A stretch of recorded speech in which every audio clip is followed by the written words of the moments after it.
The ship screamed as it fell out of faster-than-light travel, and Marcus Cole grabbed the metal railing to keep himself from flying across the room. Red lights flashed everywhere, and alarms filled the air with their terrible noise, and Marcus could hear the voices of the alien crew shouting in languages he barely understood.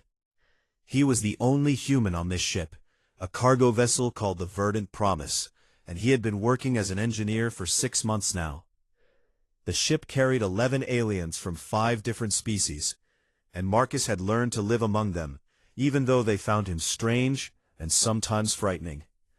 Captain Yerveth appeared on the screen above the engineering console, his 4 arms moving in quick patterns that showed his stress.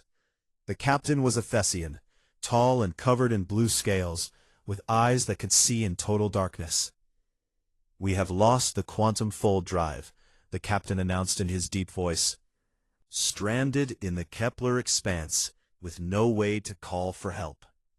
Marcus checked his console and felt his stomach drop when he saw the readings. The fold drive was not just damaged, but was falling apart from the inside, and the containment matrix that held its power together was cracking like thin ice. "How bad is it?" asked Tremel, the Kralith first officer, his voice shaking with fear. Marcus took a deep breath before answering, knowing that what he had to say would not make anyone happy.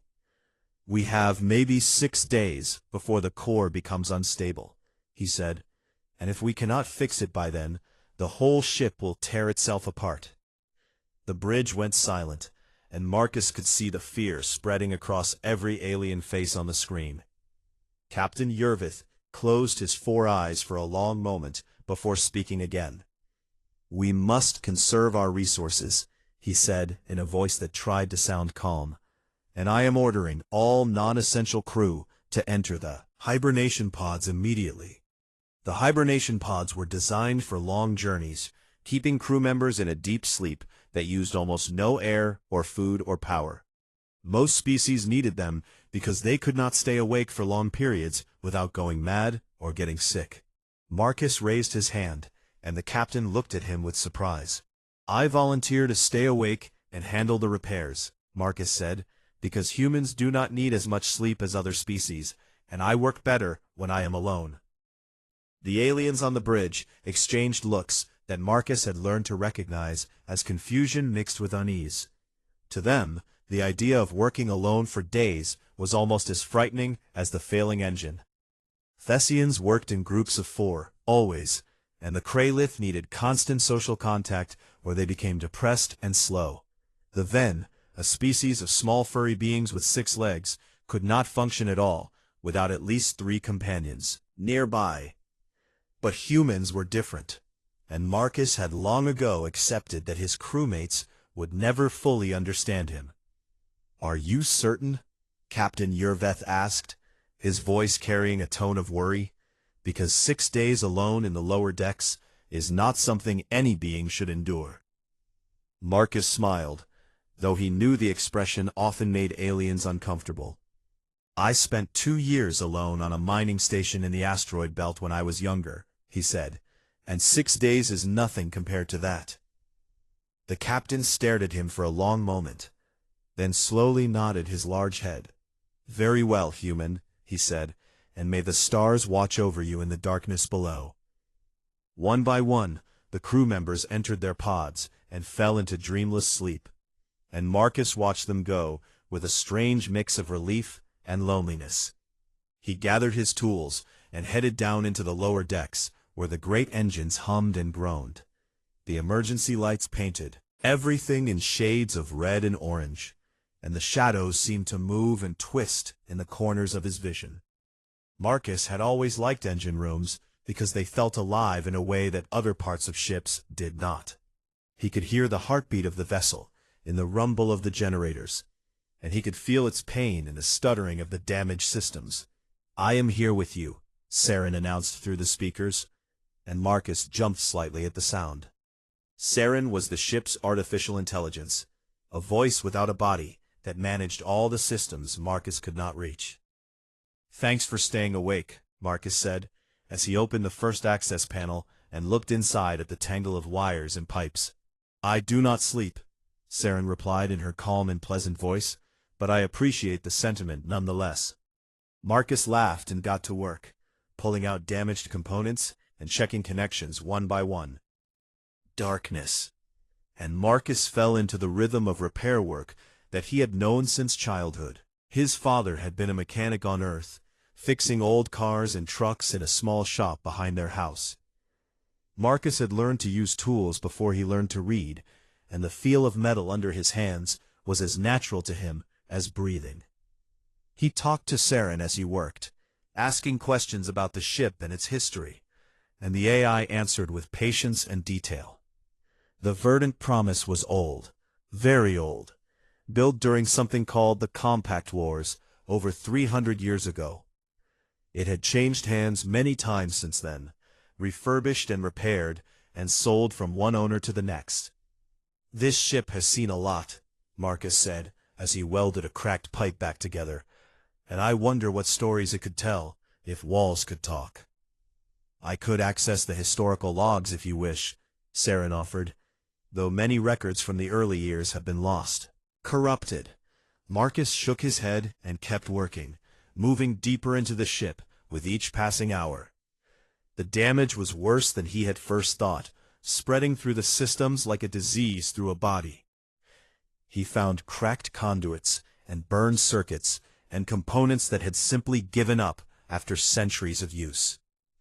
But Marcus did not give up, because giving up was not something humans did easily. He worked through the night and into the morning, though day and night meant nothing in the empty void between stars. And somewhere in the depths of the ship, in a place that should not exist, something was waiting to be found. Marcus wiped the sweat from his forehead and stared at the readings on his portable scanner with growing confusion.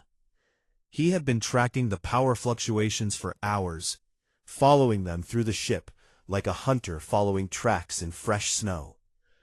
The trail had led him down into the deepest parts of the vessel, past sections that even the maintenance robots did not visit. Now he stood before a solid wall of metal that, according to every map and blueprint he had, should not exist. "Saren," he called into his communicator, "can you tell me what is behind this wall?" There was a pause, longer than usual, before the AI responded. "I am unable to provide that information," Saren said, "because according to my records, there is nothing behind that wall." Marcus knocked on the metal with his knuckles, and heard the hollow echo that told him there was definitely a space on the other side. "Your records are wrong," he said, "because I can hear emptiness behind this thing." "That is concerning," Saren admitted, "and I am now detecting a fate power signature from that location that I somehow missed before." Marcus grinned and pulled his plasma torch from his tool belt, feeling the familiar excitement that always came when he found something unexpected. "I am going to cut through," he said, "so please do not tell the captain if he wakes up." "I will add it to the list of things I am not telling the captain," Saren replied, and Marcus could swear the AI sounded almost amused. The plasma torch burned bright blue as Marcus cut a hole in the ancient metal, and sparks flew around him like tiny orange stars. The wall was thick, thicker than any normal bulkhead, as if someone had wanted to make sure no one could get through easily. But Marcus was patient, and his torch was hot, and after 20 minutes he had cut a hole large enough to crawl through. The air that rushed out was cold and stale, and it carried the smell of dust that had been sitting undisturbed for centuries. Marcus shined his flashlight into the darkness, and saw a room filled with old machines and consoles covered in strange symbols. "Saren, are you seeing this?" he asked as he climbed through the hole and stood in the forgotten chamber. "I am accessing your camera feed now," the AI said, "and I must admit that I have no explanation for what you have found." The room was circular, with walls that curved up to a domed ceiling, covered in faded paintings of stars and ships. The consoles along the edges were dark and dead, their screens cracked, and their buttons corroded beyond use. But in the center of the room, on a pedestal that rose from the floor like a small altar, sat a single control panel that still had power.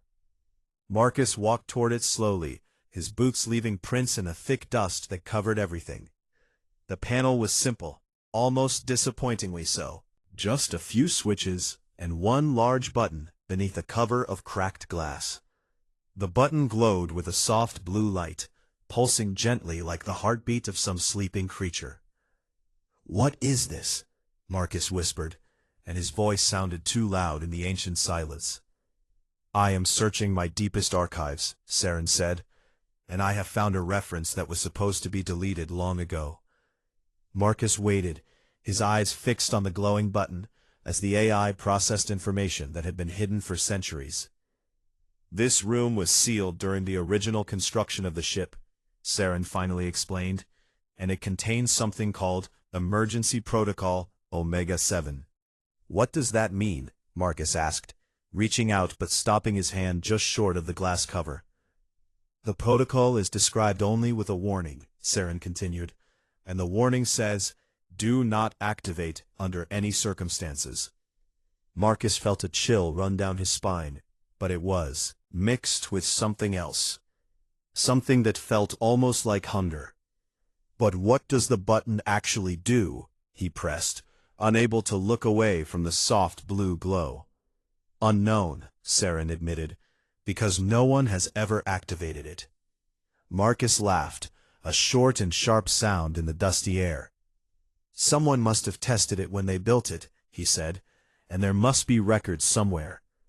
"The records were deliberately destroyed," Saren explained, "and what little remains suggests that the button was installed as an absolute last resort during the darkest days of the Compact Wars." Marcus sat down on the dusty floor, his legs suddenly tired, and he thought about what Saren was telling him. The Compact Wars had been a terrible time, when dozens of species fought each other across thousands of star systems. Billions had died, and the survivors had created the Galactic Union to make sure such a war would never happen again. "Weapon?" Marcus asked, though the idea did not feel right to him. "I do not believe so," Saren said, "because the few references I can find suggest it was meant to save lives, not take them." "Then why did they seal it away?" Marcus demanded, his frustration growing with each unanswered question.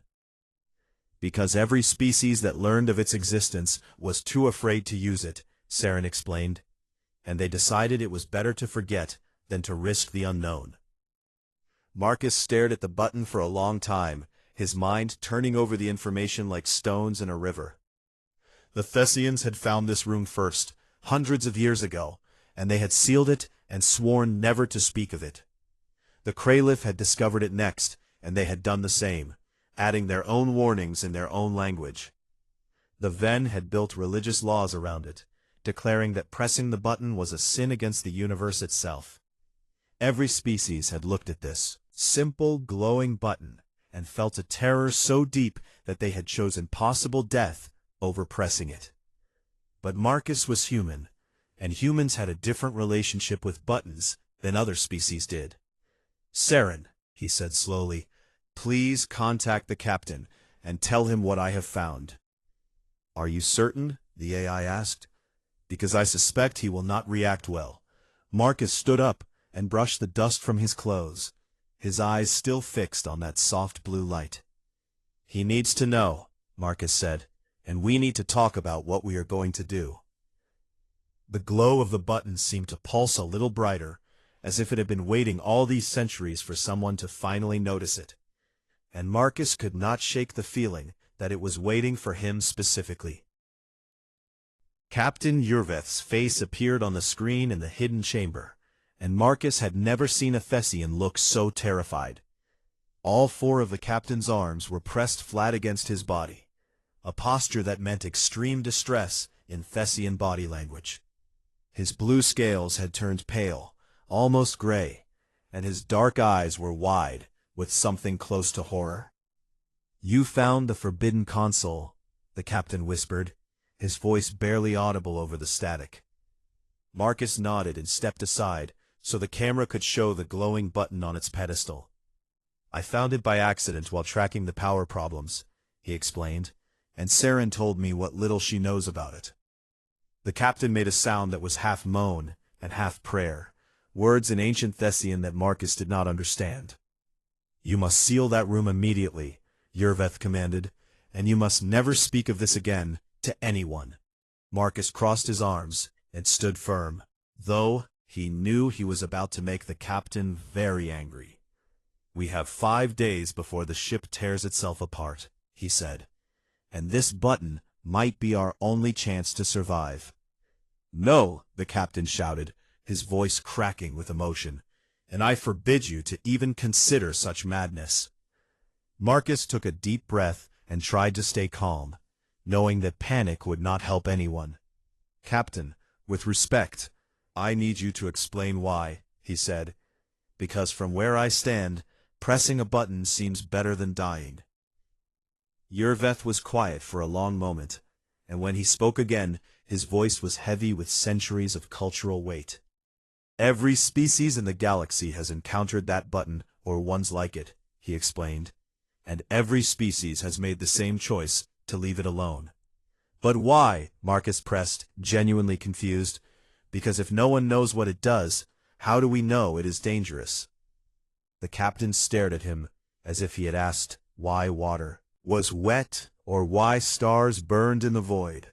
"Because we do not know what it does," Yerveth said slowly, "and that is exactly why it is dangerous." Marcus opened his mouth to argue, but the captain cut him off with a sharp gesture of his 4 hands. "I am waking Tremel and the others," he said, "and we will discuss this as a crew."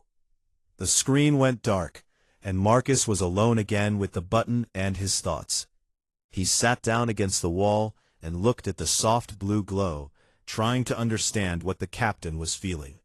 Humans had a saying about curiosity killing the cat, but humans also had a saying about nothing ventured and nothing gained.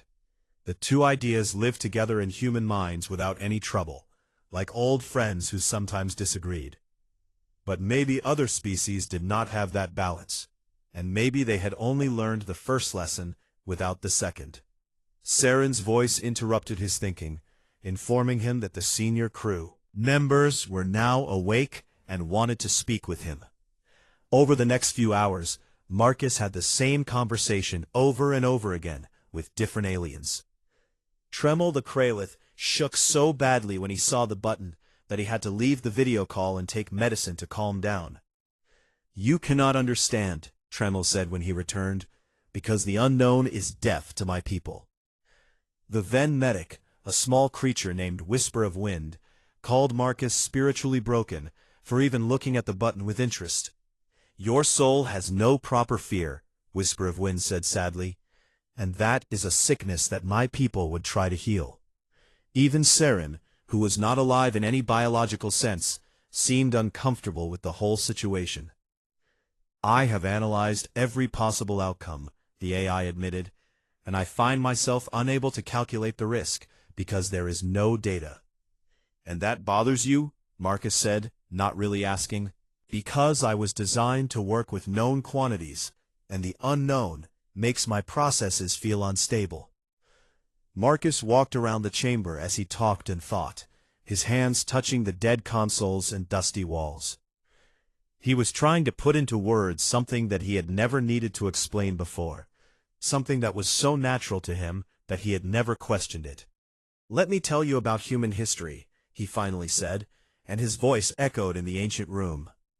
"When humans first discovered fire, we did not run away from it," he began, "and instead we reached out and touched it, even though it burned us."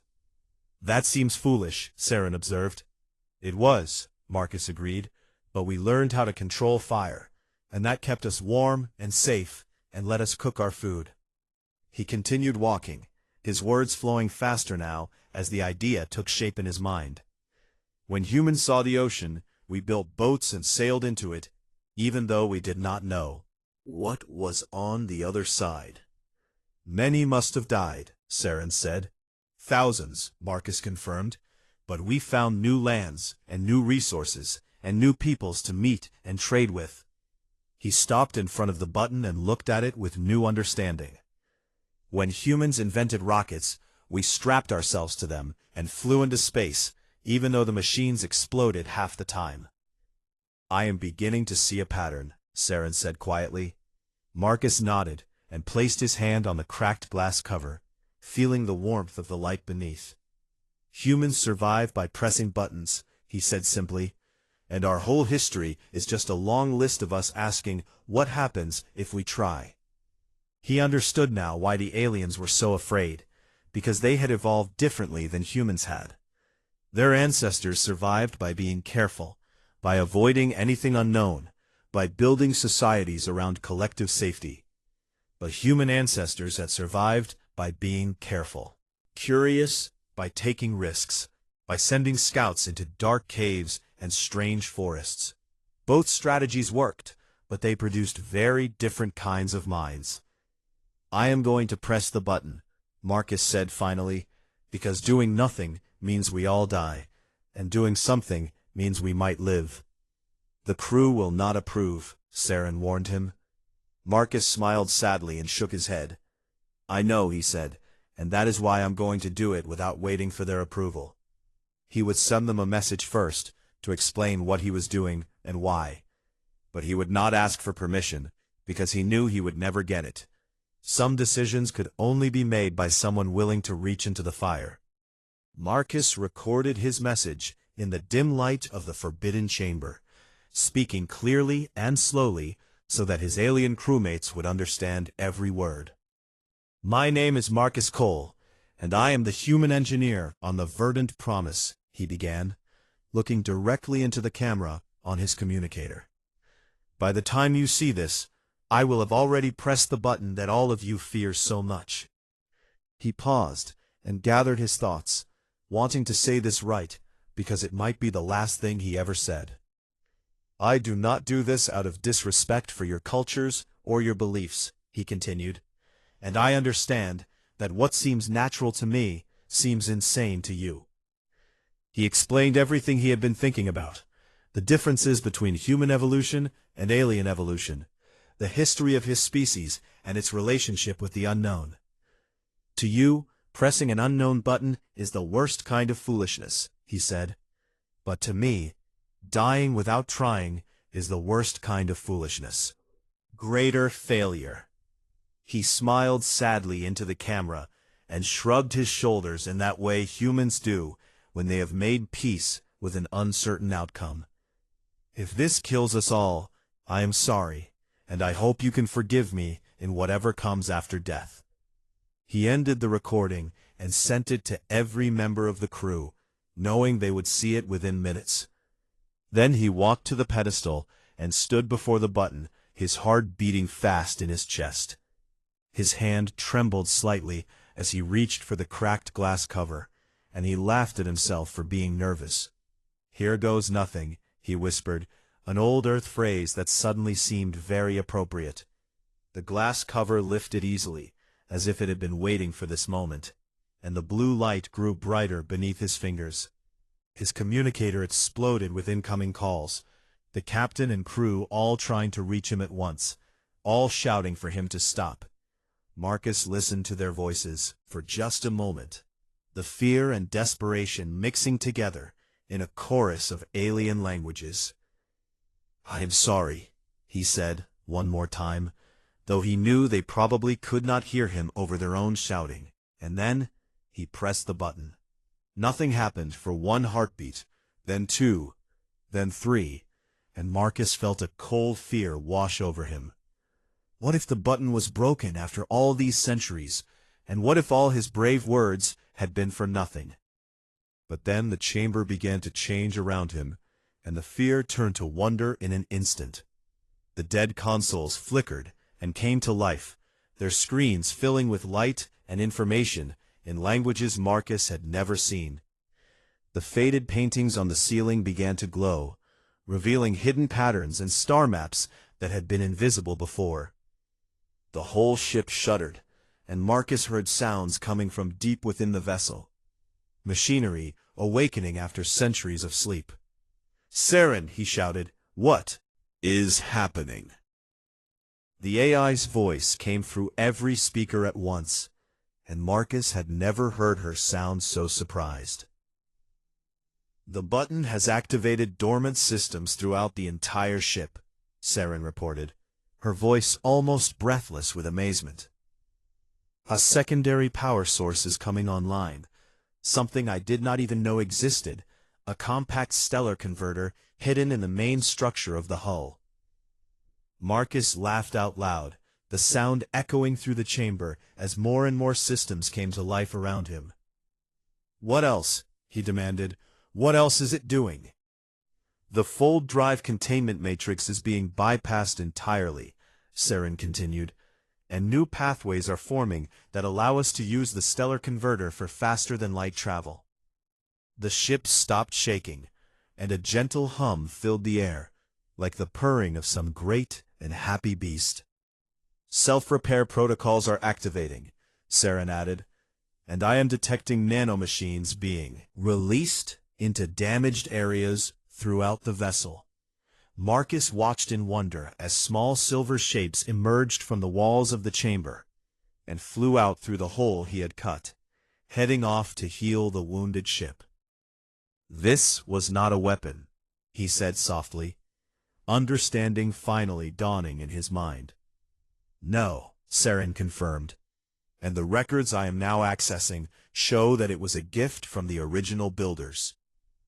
The story unfolded as Saren processed the newly available data, a tale that spanned centuries and explained everything. The builders of the Verdant Promise had lived during the darkest time of the Compact Wars, when death was everywhere and hope was rare.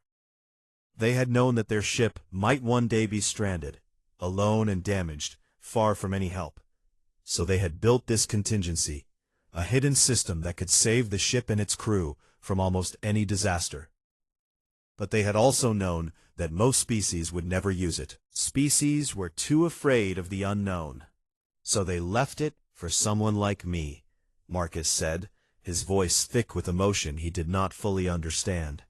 "They left it for someone brave enough or foolish enough to press an unknown button," Saren agreed, "and they hoped that such a person would eventually come along." Captain Uravet's voice came through the communicator, shaking with a mixture of relief and disbelief. "The ship is healing itself," the captain said, "and I can see the damage disappearing on the status screens." "I know," Marcus replied, unable to keep the grin off his face, "because I am watching the same thing down here."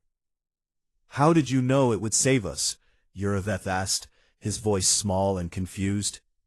Marcus thought about the question for a long moment before answering. "I did not know," he admitted honestly, "and I just hoped, because hoping is what humans do when we have nothing else." The ship hummed around him, alive, healthy, for the first time in years, maybe the first time in centuries.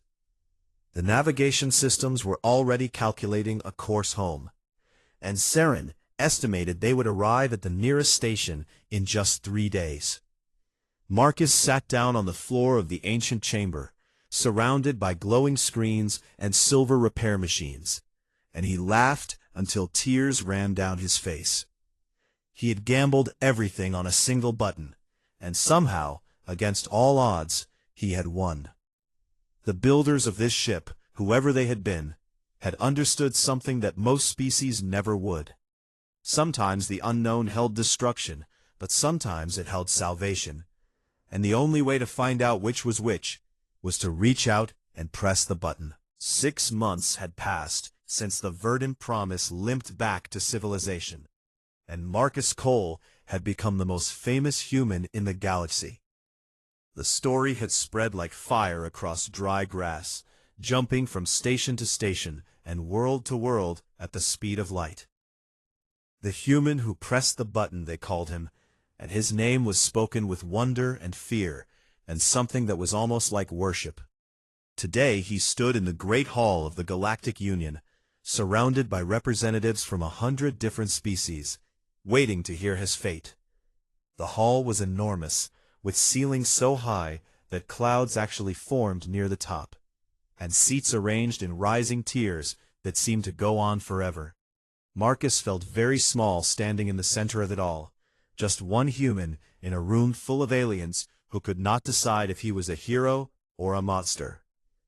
The High Counselor, a Thessian even larger than Captain Yerveth, rose from his seat and looked down at Marcus with an expression impossible to read. "You have violated laws that are older than human civilization," the Counselor announced, his voice echoing through the vast chamber. "You have touched that which was forbidden, and you have opened a door that every species in this union agreed should remain closed." Marcus stood straight and kept his face calm, even though his heart was pounding hard enough to hurt. "And in doing so," the Counselor continued, his voice softening, "you have saved the lives of 12 crew members and recovered technology that we thought was lost forever." A murmur ran through the crowd, aliens leaning toward each other and whispering in dozens of different languages.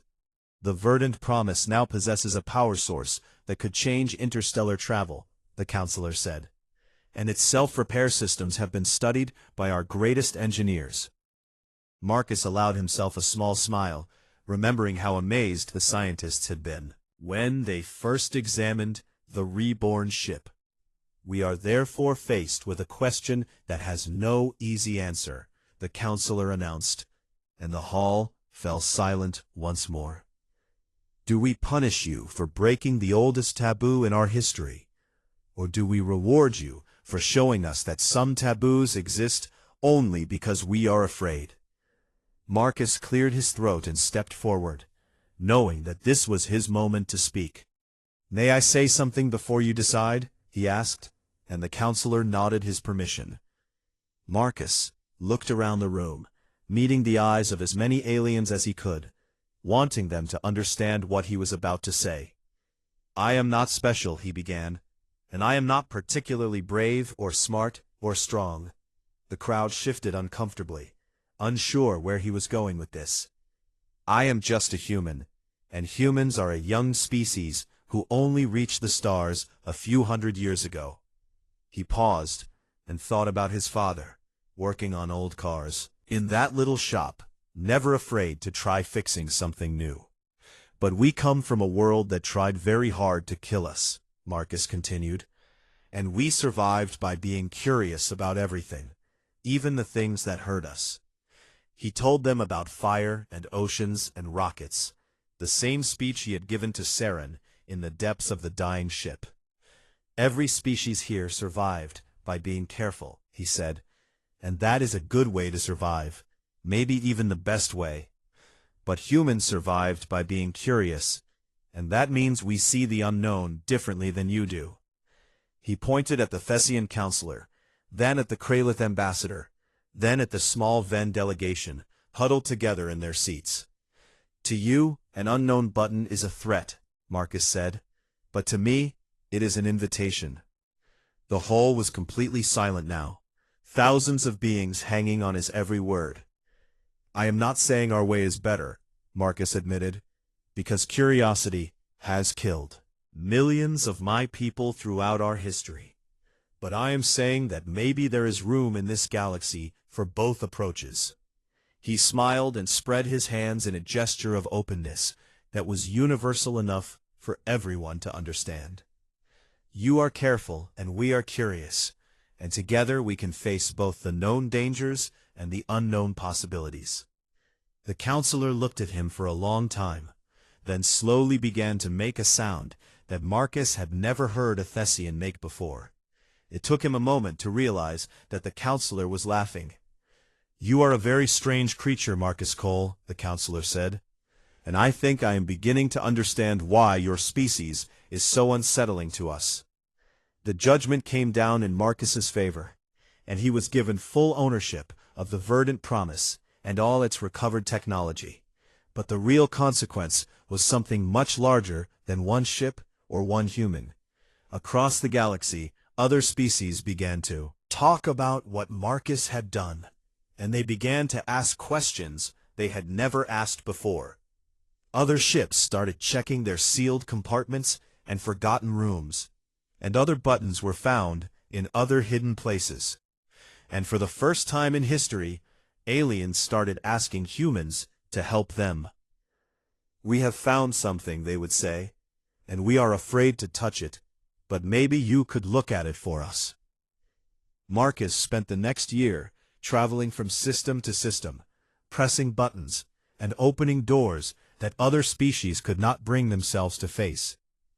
Not all of them were good, and not all of them held treasure, but enough of them did to prove that the unknown was worth exploring. One evening, Marcus found himself on a new ship with a new crew, standing before another forgotten console in another sealed room. A nervous Kralith engineer stood beside him, trembling but refusing to leave. "Are you sure about this?" the alien asked. Voice shaking, Marcus looked at the console, covered in dust and warnings in 17 languages, and he felt the familiar hunger rising in his chest. "No," he admitted with a smile, "and that is the fun part." He reached out and pressed the button, not knowing what would happen next. But that was what it meant to be human, to stand at the edge of the unknown and step forward anyway. Somewhere in the great darkness between stars, a young species was teaching an old galaxy how to be brave again. And it all started with one man who was willing to press the button that everyone else feared to touch. The end was never really the end for humans. It was just the beginning of another adventure.